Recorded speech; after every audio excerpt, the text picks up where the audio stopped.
Serbisyon totoo lang. Sa Maximum Rescue, ngayong gabi. May nagbanggaan ng isang motorcycle with 2 passengers and isang tricycle. Hindi man lang siya nagbigay ng hand signal or light signals na siya ay biglang liliko. Totally unresponsive yung patient natin. Check namin kung may pulso, meron siya, pero almost ready pulse na lang siya, paunti-unti na lang. Yung pinaka-common kinds dito, yung vehicular accident.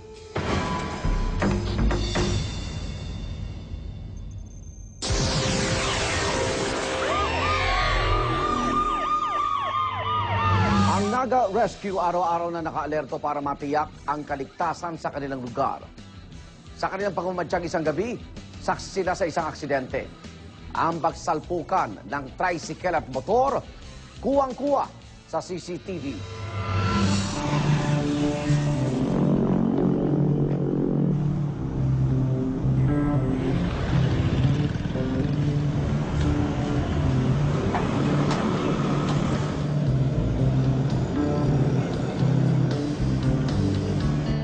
So welcome po. Andito tayo ngayon sa Central Communication Center ng Naga City.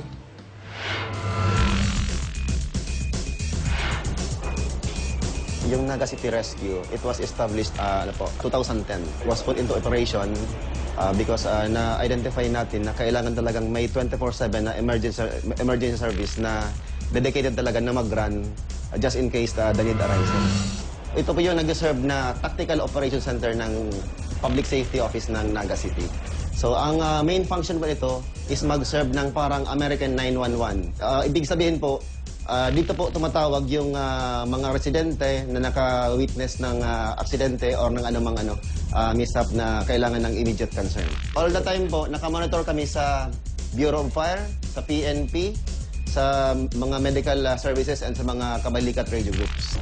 Yung Naga City, meron tayong 16 na closed circuit television na nakamount sa strategic places within Naga City. So all in all po, kung makikita nyo, yung pong mga placement ng camera, doon po sa mga critical areas.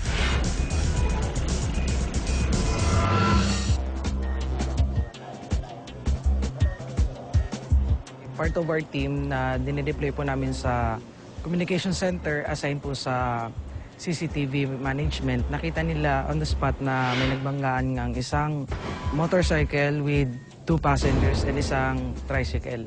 Nakita nila initially, may 3 victims. So after that, one of the crew pumunta sa likod to inform the team na meron nga pong VA. Itong aksidente na ito ay nangyari dakong alas 9:30 ng gabi, petsa 3 ng Nobyembre. Sa taong kasalukuyan sa kahabaan ng Panganiban Drive, Naga City, kung saan involved vehicles dito ay isang tricycle at isang motorsiklo. While en route po, since may initial info pong 3 tayong patients, so meron kaming 4. Yung 2 pinaghati kasi nakita po sa CCTV, bale, yung driver ng tricycle pumunta siya sa right side, then yung magkasama sa motor pumunta sa left. So, divided the group into 2. Ako po sumama dun sa right side, dun sa tricycle driver.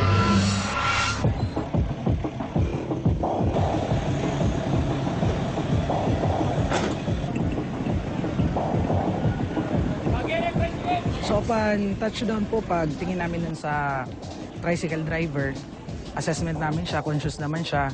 Nakita agad namin with active bleeding siya sa may occipital area, about 3 inches yung laceration niya. So in-address namin yon and tinanong namin yung patient kung ano pa iba nararamdaman niya. And nag-complain po siya na masakit daw po yung likod, so in-assess pa rin namin. Pero wala na yung takapapanigli, ato sila. Galod na tayo, salamin mo doon, tagalod na. Ganda ka na sa tayo ka na kung hirap.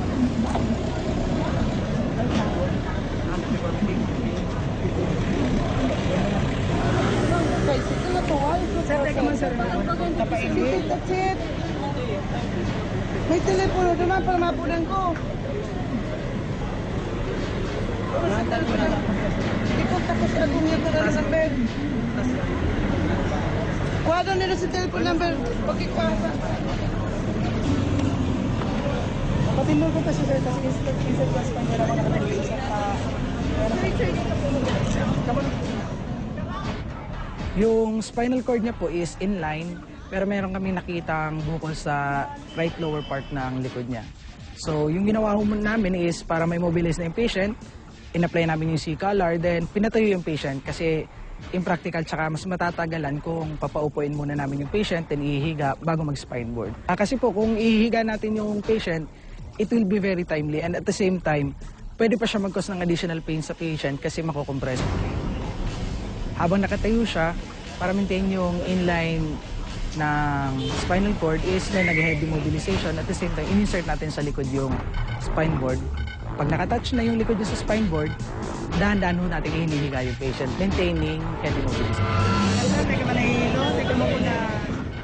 In the situation of the patient po, kasi upon touchdown hanggang sa nag-decide tayong i-board yung patient is continuously assessing yung level of consciousness ng patient. We could consider stay and play kasi walang life-threatening situation na in-exhibit yung symptoms ng patient.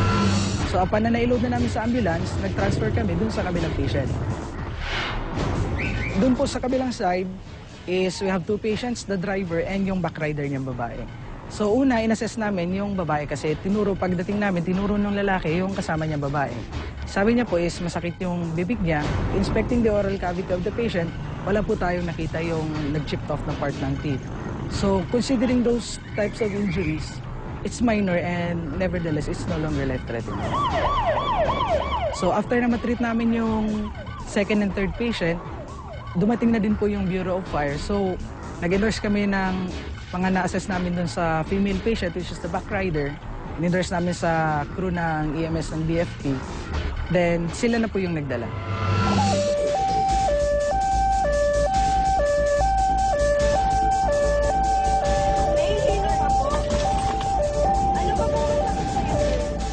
After nung mag-load kami sa ambulance, nag-secondary assessment kami sa patient. Tinanong namin kung meron pa bang ibang masakit or yung ibang nararamdaman na kakaiba sa kanyang pangangatawan. Yung patient is nag-complain ng yung pananakit sa may child. And then, sakit niya sa back part.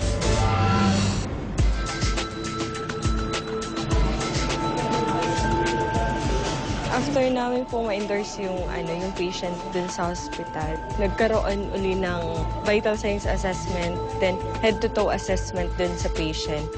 Then, umalis kami doon, okay naman po yung pasyente, nakakausap pa din po. Base sa investigasyon na lumalabas dito ng at fault ay ang Trimobile kasi hindi man lang siya nagbigay ng hand signal or light signals na siya ay biglang liliko. Tapos naman, sa motorsiklo, may contributory negligence naman siya dahil sa pagmamaneho niya bilang holder siya ng isang student driver's license na kung sana ipinagbabawal yan kung ang kaangkas mo ay hindi naman holder ng professional driver's license. Proximate cause ay nanggaling sa Trimobile. Ang driver ng motorsiklo ay may karapatang magsampa ng reklamo sa kasong reckless imprudence resulting to physical injury and damage to property kung hindi ito maayos nila. Kung masettle naman nila ito, di ganun ang kakalabasan rin na ipapaayos yung mga damages at yung nagastos sa medical.